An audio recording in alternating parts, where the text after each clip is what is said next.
지난 7월 초에 동사무소에서 직원과 간호사가 저희 집을 찾아왔습니다. 65세가 되어서 왔다는 것입니다. 혈압과 당뇨 검사를 하더니 치매 검사를 질문하면서 했습니다. 비행기와 가방과 나무를 기억하라. 그리고 말을 하더니 여러 가지를 그 이후에 질문을 했습니다. 99에서 7을 뺀 숫자를 계속 물었습니다. 주소, 차량 번호, 전화번호 등을 계속해서 물었습니다. 그러더니 초등학교 때 책상의 모양은 어떠했는가 기억해 보라는 것, 또 중학교 때, 고등학교 때, 심지어 대학교 때 책상 모양이 어떠했는가 제가 기억나는 대로 설명을 했습니다. 거의 20분 이상의 시간이 지나간 다음에 제게 마지막 질문입니다 하면서 이렇게 질문을 했습니다.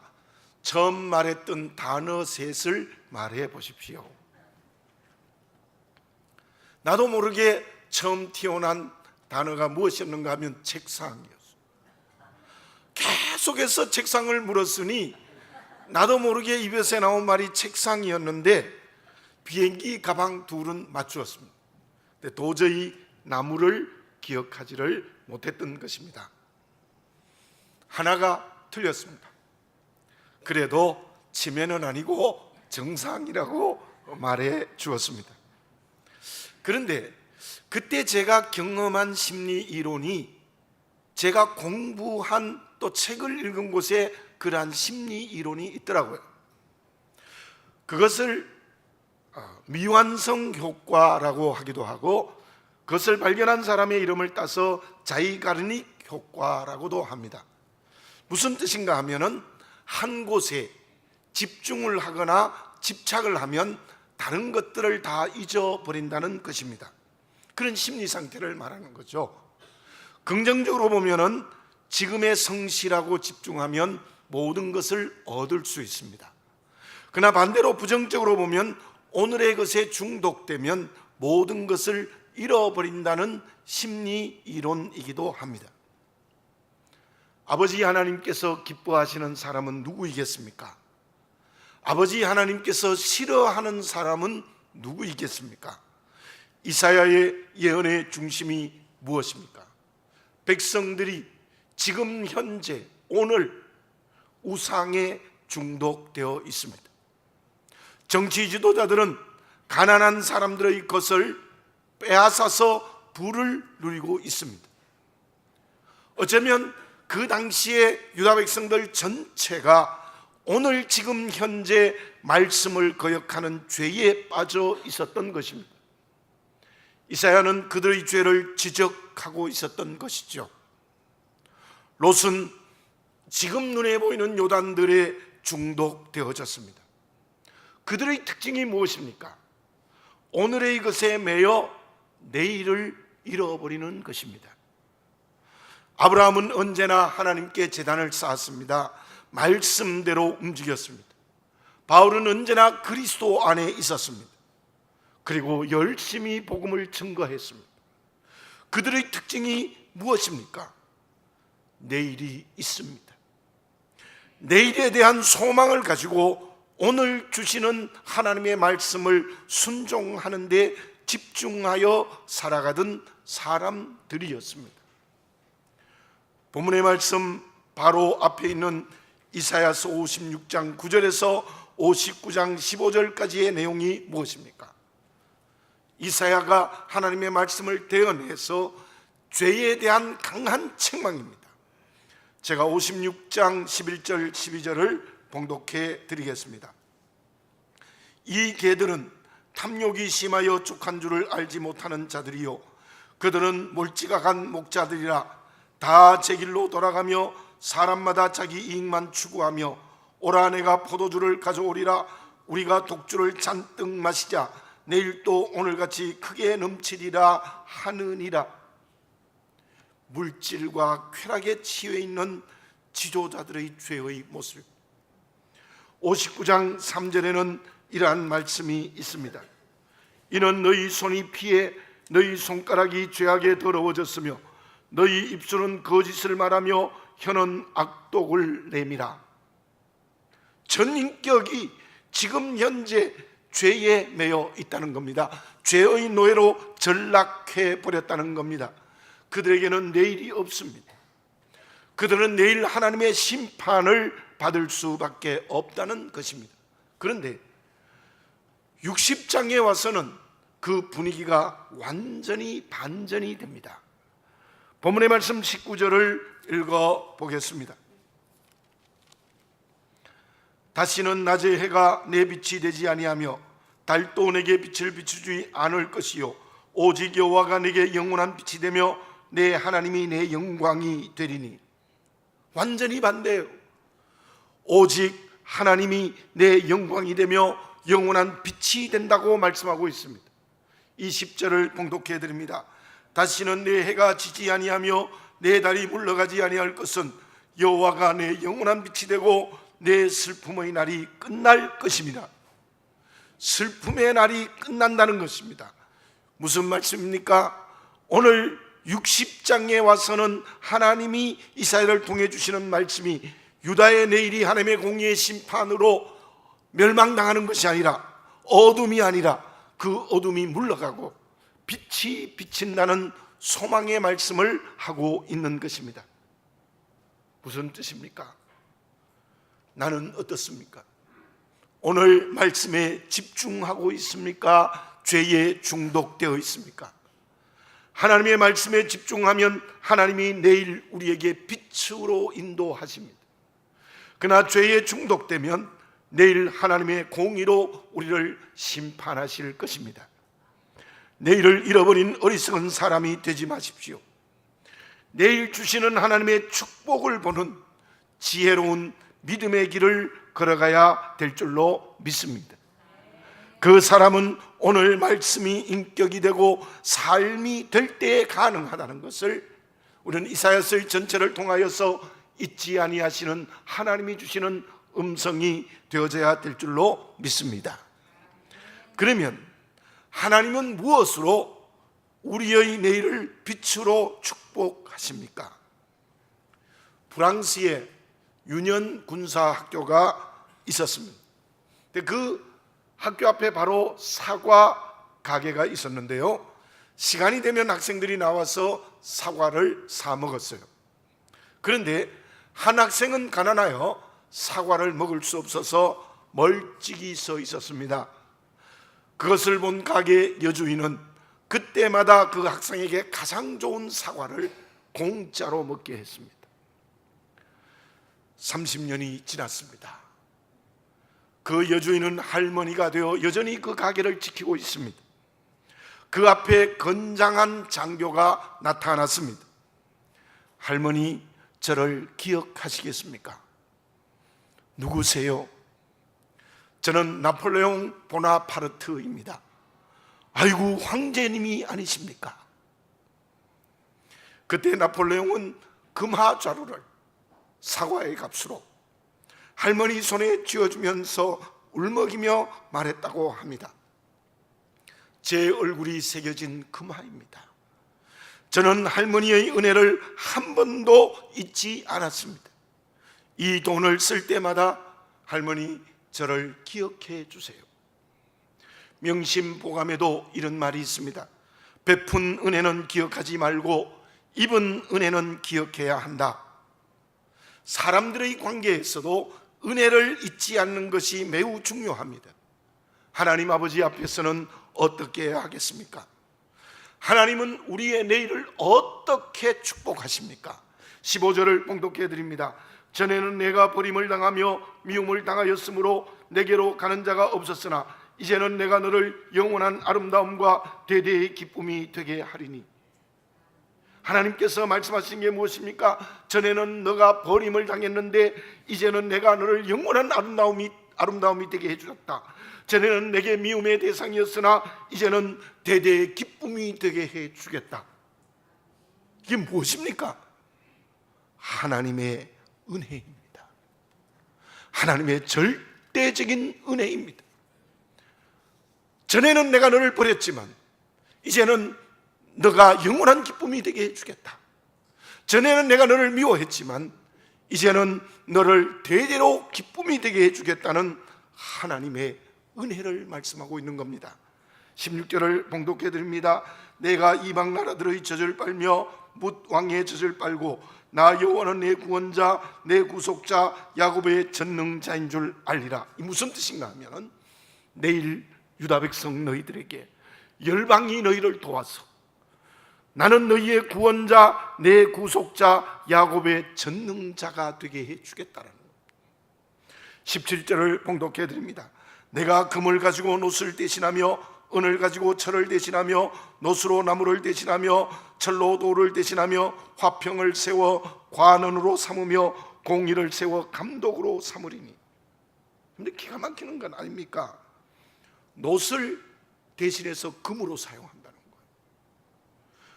철을 대신해서 은으로 사용한다. 무슨 말씀인가 하면은 온 나라가 경제적으로 풍요하게 된다는 거예요. 그리고 하나님께서 화평과 공의를 주겠다고 말씀하십니다. 18절을 봉독해 드립니다. 다시는 강포한 일이 내 땅에 들리지 않을 것이요 황폐와 파멸이 내 국경 안에 다시 없을 것이며 내가 내 성벽의 구원이라 내 성문을 찬송이라 부를 것이라. 이제는 다시 너희들에게 전쟁이 없고 구원과 찬송이 될 나라를 만들어 주겠다는 것입니다. 무슨 말씀입니까? 오늘 이 본문의 말씀에서 나타난 이 말씀은 유다의 내일을 축복하고 있는데 그 유다의 내일은 경제적으로 풍요하게 된다, 평화의 나라가 된다, 또한 생명이 넘치는 나라가 된다, 하나님의 공의가 있고 그리고 찬송이 넘치고 또한 구원이 넘치게 될 것이라고 계속해서 내일을 축복하십니다. 무엇으로요? 오직 하나님의 은혜입니다. 유다가 잘나서가 아닙니다. 하나님의 절대적인 사랑으로 그렇게 하시겠다는 겁니다. 그 은혜는 유다의 내일만이 아니었습니다. 유다의 오늘 또 은혜를 베푸신다는 약속의 말씀이 이 말씀 속에 있는 것입니다. 나는 오늘 어떻게 이 자리에서 예배를 드리고 있습니까? 하나님께서 내 인생의 어제와 오늘의 은혜를 베풀지 않으면 나는 이 자리에서 예배를 드릴 수 없습니다. 죄를 제대로 갚았다면 안 되는 겁니다. 그 하나님께서 내일 우리에게 더 큰 은혜를 베풀어 주시겠다는 약속을 하고 계십니다. 믿으시기 바랍니다. 하나님은 우리의 어제의 죄도 용서의 은혜를 베푸시고 오늘 또 하나님이 은혜를 베푸시고 내일에는 더 큰 은혜를 베푸신다.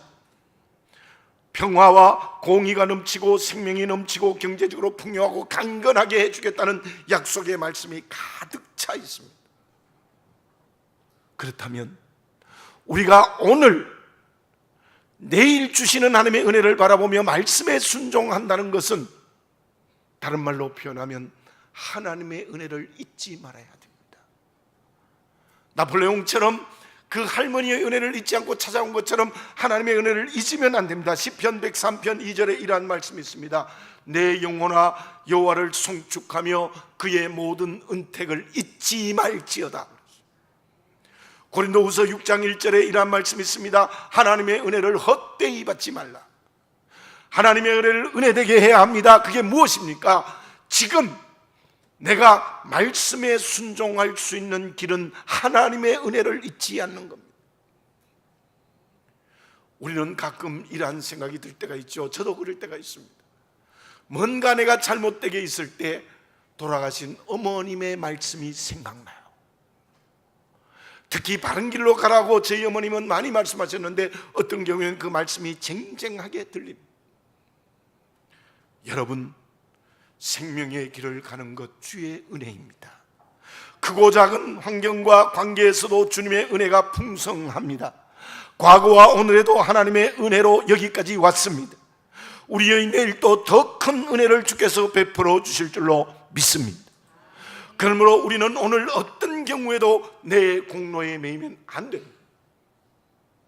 바울의 고백처럼 나의 나된 것은 오직 하나님의 은혜임을 잊지 않아야 말씀에 순종할 수 있고 그리고 내일 하나님의 더 큰 은혜를 받을 수 있다는 것입니다. 그런데 주님의 은혜에 감사하고 주님의 은혜를 잊지 않고 오늘 말씀에 순종한다는 것을 다르게 표현하면 무엇이겠습니까? 본문에서 왜 하나님이 은혜를 베푸십니까? 유다 백성들이 해야 될 것은 정말 아무것도 없습니까? 그 대답이 이사야서의 중심입니다. 이사야서 59장 12절을 제가 봉독해 드리겠습니다. 이는 우리의 허물이 주의 앞에 심히 많으며 우리의 죄가 우리를 쳐서 증언하오니 이는 우리의 허물이 우리와 함께 있음이니이다. 우리의 죄악을 우리가 아나이다. 무슨 말씀입니까? 오늘 모든 것이 하나님의 은혜인 줄 알고 말씀에 집중하여 순종하여 내일의 은혜를 기대한다는 것은 죄를 죄로 아는 사람이 되어야 된다는 거예요. 다른 말로 하면은 하나님의 말씀을 거역한 모든 죄를 하나님 앞에 토설해야 합니다. 회개해야 됩니다. 회개하지 않는 곳에 용서하시는 하나님의 은혜가 임재할 수 없다는 것입니다. 빅터 프랭클린은 이런 말을 했습니다. 죽음의 수용소에서라는 수기를 쓴 책에서 이렇게 말을 합니다. 희망을 찾을 수 없는 곳에서 삶의 의미를 찾았다. 그것은 오늘 나에게 가장 필요한 것이 사랑이었다. 하나님의 사랑이 죽음 앞에서 희망을 주어서 다시 살았다는 고백입니다. 사랑하는 교우 여러분들, 모든 것이 하나님의 은혜라고 믿는다면 오늘 말씀에 순종하는 것의 첫 번째는 회개해야 되고, 두 번째로는 어떤 환난과 핍박과 고난 속에서도 희망을 잃지 않아야 합니다. 하나님의 은혜가 내게 있다는 것을 믿는다면 어떤 고난과 핍박과 환난과 눈물과 건강의 어려움 속에서도 내일에 주시는 은혜를 바라보며 소망, 즉 희망을 가지고 살아야 된다는 말입니다. 삭개오처럼 주님 앞에 나옵시다. 삭개오는 주님 앞에서 죄를 죄로 알고 그 죄를 회개했습니다. 그때 주님께서는 너는 아브라함의 자손이라는 은혜를 허락하여 주셨습니다. 다니엘처럼 어떤 고난에도 넘어지지 말고 내일 주시는 하나님의 은혜를 바라보는 소망을 가지고 살아갑시다. 그때 하나님께서는 오늘 우리에게 다니엘처럼 우리의 지위를 높이시며 말씀의 이상을 보여주시는 크신 은혜를 베풀어 주실 것입니다. 주님께서 나의 미래에, 나의 내일에, 한국교회의 내일에 영원한 아름다움과 대대의 기쁨이라는 은혜를 주시기를 원하십니다. 이 은혜를 지금 성령으로 받는 그리스도인 또 우리 교회가 되어야 될 줄로 믿습니다. 그 은혜를 받기 위하여 어떻게 해야 되느냐? 죄를 죄로 알고 온전히 회개해야 됩니다. 믿음 때문에 고난이 있고 핍박이 있다면 낙심하지 말고 내일 주시는 은혜를 바라보는 희망을 가져야 됩니다. 주님의 음성을 들읍시다. 회개하라, 하나님의 나라가 가까워 왔느니라. 믿음의 주요 또 온전케 하시는 이인 예수를 바라보자. 그 말씀에 순종하는 그리스도인이 되시기를 바라겠습니다. 그때 하나님께서는 내일 정말 큰 은혜를 주실 것입니다. 영영한 평안과 기쁨, 경제적인 풍요함, 하나님이 주시고자 하면 못 주는 것이 없는 놀라운 역사가 일어날 줄 믿습니다. 그러면 주님께서 주님 앞에 회개하고 희망을 가지는 그리스도인에게 내일 주님께서 은혜를 주신다고 했는데, 그 은혜로 사는 그리스도인의 오늘의 구체적인 삶은 무엇이겠습니까? 말씀에 집중하고 회개하고 고난에 넘어가지 않고 희망으로 사는 것이 다르게 표현하면 무엇이라고 말할 수 있겠습니까? 평생을 문 밖에 서성이는 한 남자가 있었습니다. 드디어 삶의 끝에 왔을 때입니다. 문지기에게 물어봅니다. 안으로 들어갈 수 있습니까? 이 문은 당신이 먼저 열어달라고 해야 열리는 문입니다. 그러나 그의 생명은 거기까지였습니다. 땅을 치고 후회해도 그 문 안으로 들어갈 수가 없었습니다. 더 이상의 기회가 없었습니다. 우리가 인생을 살아갈 때 내가 열어젖혀야 될 그 문은 과연 무엇이겠습니까? 본문의 말씀 22절에 보면 작은 자라는 말씀도 있고 약한 자라는 말씀도 있습니다. 작은 자, 약한 자라는 말씀의 의미가 무엇이겠습니까? 여호와 하나님 앞에 오늘 작은 자가 되라는 거예요. 큰 자가 되지 말라는 거예요.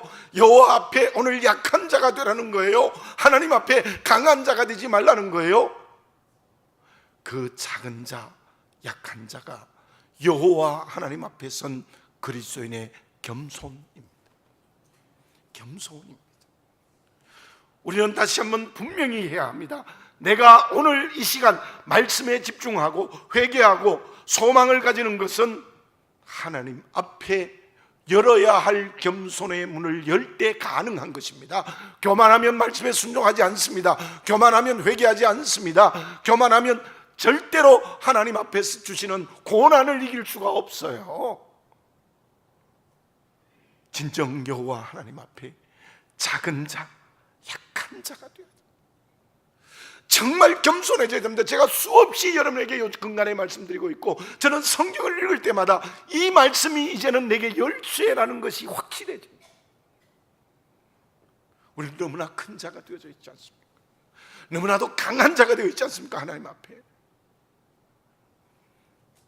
분명히 알아야 합니다. 하나님 앞에 정말 약한 자가 될 때 우리는 그 사람에게 하나님 능력 주셔서 세상에서 진짜 강한 자가 될 수 있을 줄로 믿습니다. 하나님 앞에 작은 자가 될 때 하나님이 성령으로 능력 주셔서 그 사람이 이 세상에서 큰 자가 되는 역사가 일어날 수 있을 줄로 믿습니다. 그 사람이 세상을 이깁니다. 그 사람이 사단을 이깁니다. 그 사람이 자기를 이기는 것입니다. 교만하면 회개하지 않습니다. 절대로 회개하지 않습니다. 교만하면 하나님께 소망을 두지 않습니다. 조그만 고난에도 넘어져 버립니다. 교만하면 절대로 내일에 주시는 하나님의 은혜의 축복을 받을 수가 없습니다. 이사야서에 나타난 열방에 대한 하나님의 심판이 무엇입니까? 특히 아수르와 바벨론은 왜 하나님의 심판으로 멸망합니까? 이방 나라이지만 그 죄목이 하나님 앞에 교만했기 때문입니다. 계명성, 즉 사탄이 하나님의 자리로 가려는 교만 때문에 수월의 구덩이에 떨어지는 것처럼 그 나라들도 멸망했습니다. 역사에서 사라져버렸습니다. 교만 때문에. 저는 다시 누가가 이 말씀을 준비하면서 생각났습니다. 누가복음과 사도행전 신약의 3분의 1의 양에 해당하는 말씀을 기록하면서도 한 번도 자기 이름을 쓴 적이 없습니다. 성령이 충만했습니다. 바울의 동역자가 되어 바울의 순교의 자리까지 동행했습니다. 많은 사람이 바울을 떠날 때에도 끝까지 바울의 고난에 동참해 준 사람이 바로 누가입니다.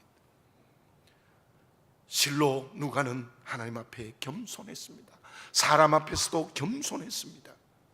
그 누가가 바울의 동역자가 되어 복음을 증거하게 됐고, 어쩌면 바울이 된 것은 누가가 없으면 안 됩니다. 누가 때문에 건강도 지키게 되었고 복음도 증거하게 되었던 것이지요. 그 겸손한 누가가 내일 주시는 하나님의 상급이 하늘에서 크게 주어진 줄로 믿습니다. 우리 모두 오늘의 누가가 되시기를 바라겠습니다. 그 겸손이 죄를 회개합니다. 그 겸손이 고난에도 소망을 가집니다.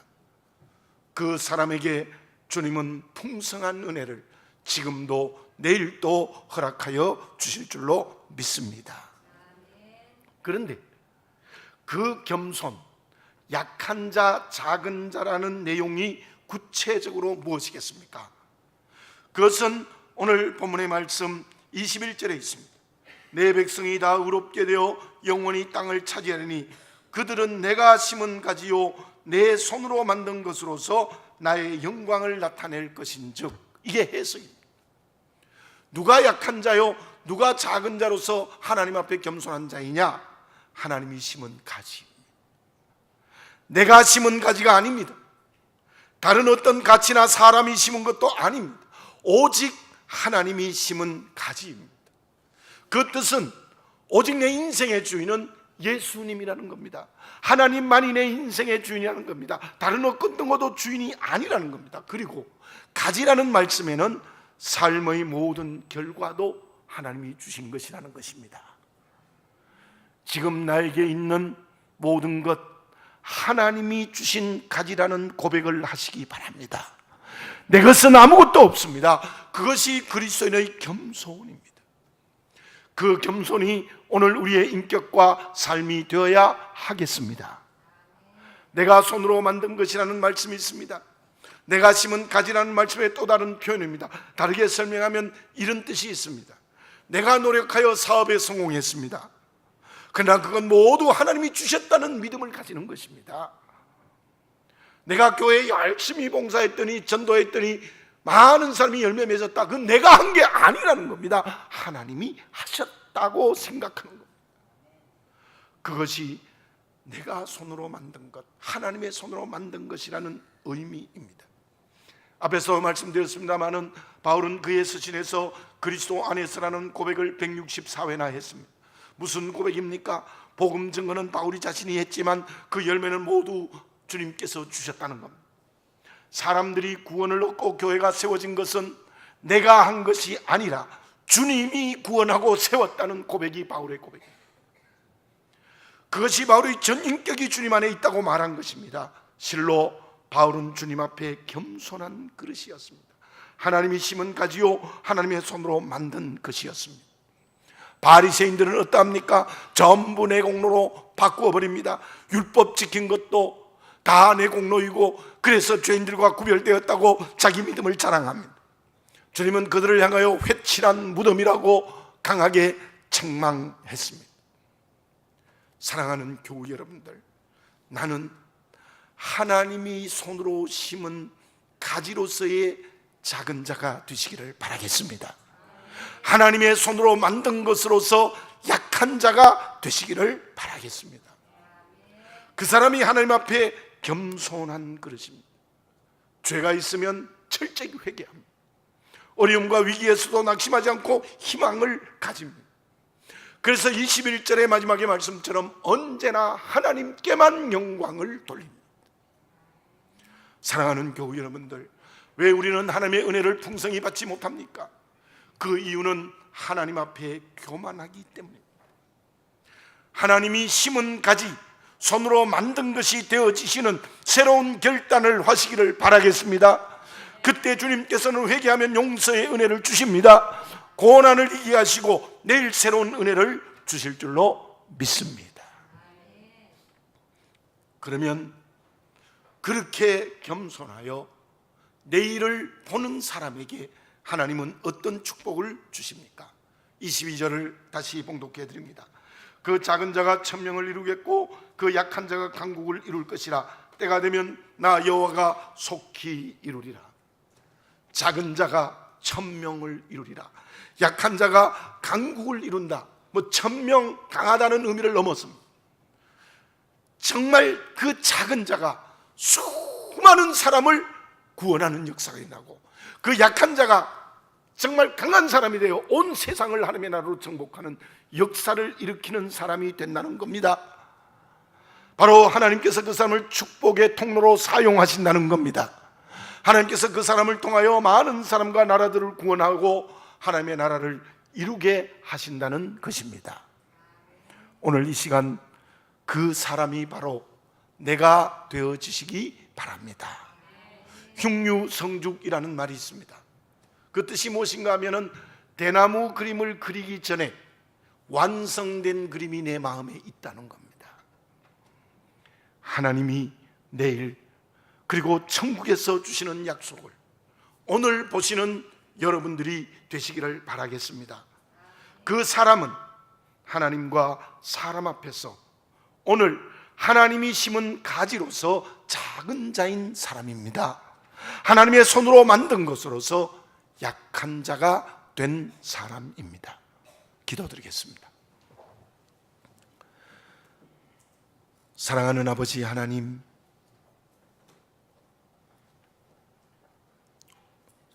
눈에 보이는 온갖 나무들은 아름답게 내일의 열매를 향하여 달려가고 있습니다. 그러나 지금 나는 어떻습니까? 우리 교회는 어떻습니까? 한국 교회는 어떻습니까? 정직하게 바라보게 해 주시옵소서. 내일을 잃어버리고 오늘 죄악에 중독되고 잘못된 악의 내 인격을 뺏기고 있지 않습니까? 아버지 하나님, 하나님은 내일 우리에게 풍요한 은혜를 주시기를 원하십니다. 이 나라와 이 민족에게, 한국 교회에게, 나에게, 우리 교회에게 큰 은혜를 주시기를 원합니다. 그 은혜를 바라보는, 내일을 보는 그리스도인이 되게 해 주시옵소서. 그러기 위하여 오늘 말씀에 집중하여 순종할 수 있게 해 주시옵소서. 죄가 있으면 회개할 수 있게 해 주시옵소서. 고난이 있으면 그 고난을 이길 수 있는 능력 허락하여 주시옵소서. 그러기 위하여 여호와 하나님 앞에 작은 자, 약한 자로 겸손해지게 하옵소서. 정말 내 공로로 돌리고 내가 다 했다는 교만을 온전히 버리는 이 시간 되게 해 주시옵소서. 그때 하나님께서는 내일 큰 은혜를 주시고 그 은혜를 통하여 작은 자가 천명을 이루고 약한 자가 강국을 이루는 축복을 허락하여 주실 줄로 믿습니다. 아버지 하나님, 오늘의 잘못된 것들의 종이 되지 말고 내일 주시는 은혜를 바라보는, 말씀에 집중하여 사는 살아있는 그리스도인이 되게 해 주시옵소서. 예수님의 이름으로 기도드립니다. 아멘.